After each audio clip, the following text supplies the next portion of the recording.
Within the realm of automobile maintenance and repair, there is a secret that a great number of skilled technicians would prefer you not to be aware of. There are a surprising amount of automotive problems that may be fixed with this straightforward reset procedure, and the best part is that it is completely free of charge. This method, despite its seeming simplicity, has the potential to be quite efficient. It may frequently resolve what appears to be significant engine or electronic problems without the requirement of certain instruments, specialized mechanical expertise, or costly diagnostics. It is even referred to by some as the miracle reset. So, what precisely is this method, and why does it work in the first place? This contentious assertion has caused a stir among people who own automobiles and raised eyebrows among more than a few people in repair shops. Let's investigate the facts behind this claim. The trick that mechanics don't want you to know about resetting your device. The solution is as follows. First, detach your vehicle's battery, disconnect both the positive and negative terminals, and then wait for a predetermined amount of time, usually between 15 and 30 minutes, before reconnecting the battery. This action could appear to be insignificant at first glance, yet it has a significant influence. When you disconnect the battery from your vehicle, the electronic control unit ECU, which is equivalent to the brain of the vehicle, is forced to do a hard reset.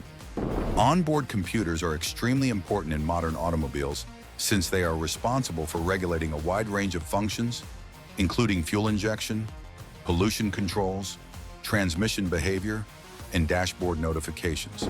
The electronic control unit ECU can store damaged data or learn undesirable behavior when mistakes or bugs arise within these systems.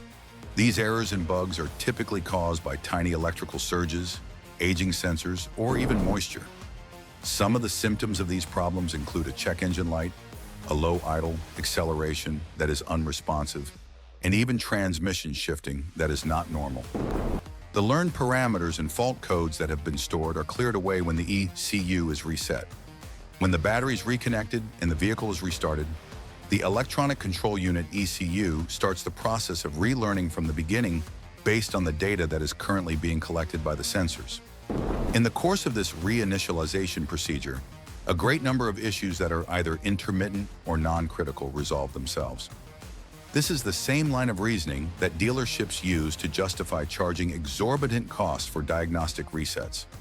In many instances, all they are doing is resetting the system and allowing it to reconnect with itself.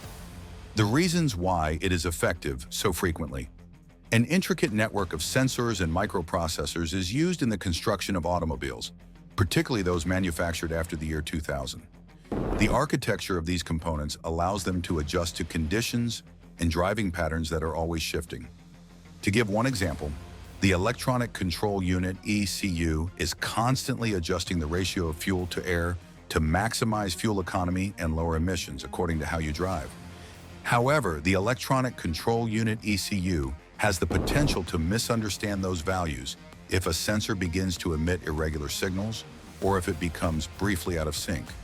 The result is peculiar performance issues, the kind that do not necessarily result in a hard error code being triggered, but which still have an impact on the way your vehicle operates. During the reset, the electronic control unit ECU is compelled to clean up any small software errors, delete all adaptive memory, and revert to its factory state. In situations in which the problem was not caused by a mechanical breakdown, but rather a disruption in communication between sensors or a temporary corruption of data, this reset is an effective solution to the problem. There are also dozens of electronic modules that are maintained in newer automobiles. These modules include engine control, infotainment, and security systems. These modules can sometimes become locked up or glitch out. Similar to how a smartphone might become frozen, it is common practice to reset the battery in order to reboot these modules and restore normal performance.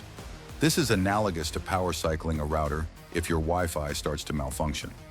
Check engine light illumination without an obvious cause, rough idling or inconsistent RPMs, transmission hesitation or hard shifting, power windows or door locks acting erratically, Bluetooth and infotainment malfunctions, random warning lights or sensor alerts, poor fuel efficiency after recent repairs.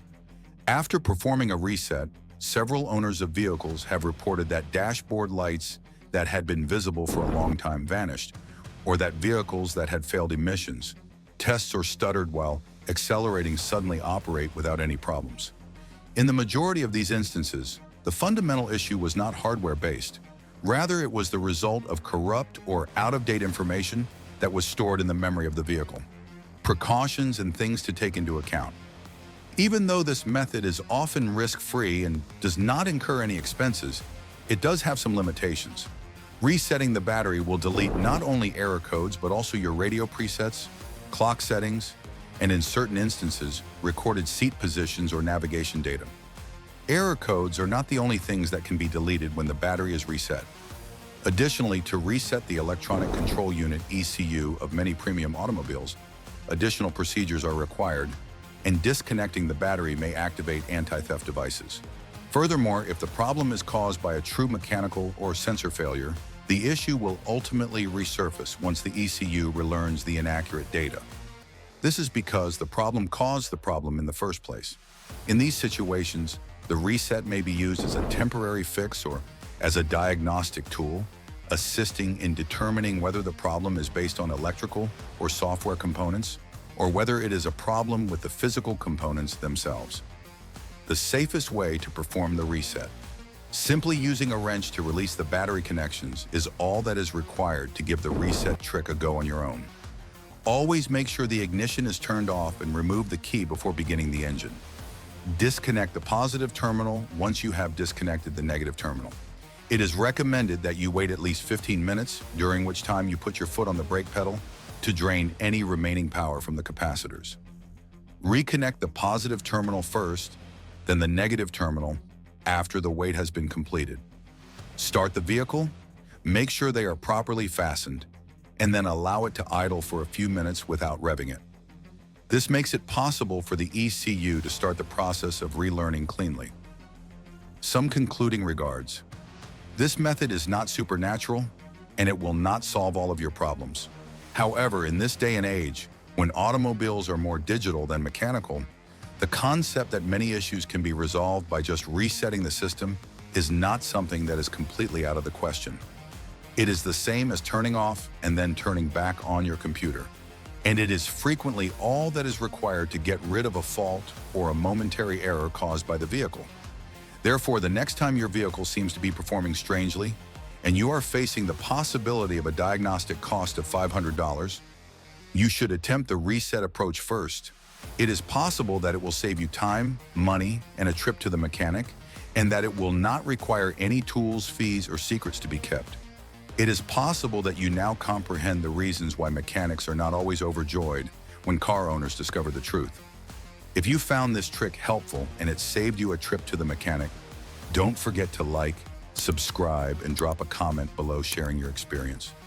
We'd love to hear if it worked for you too.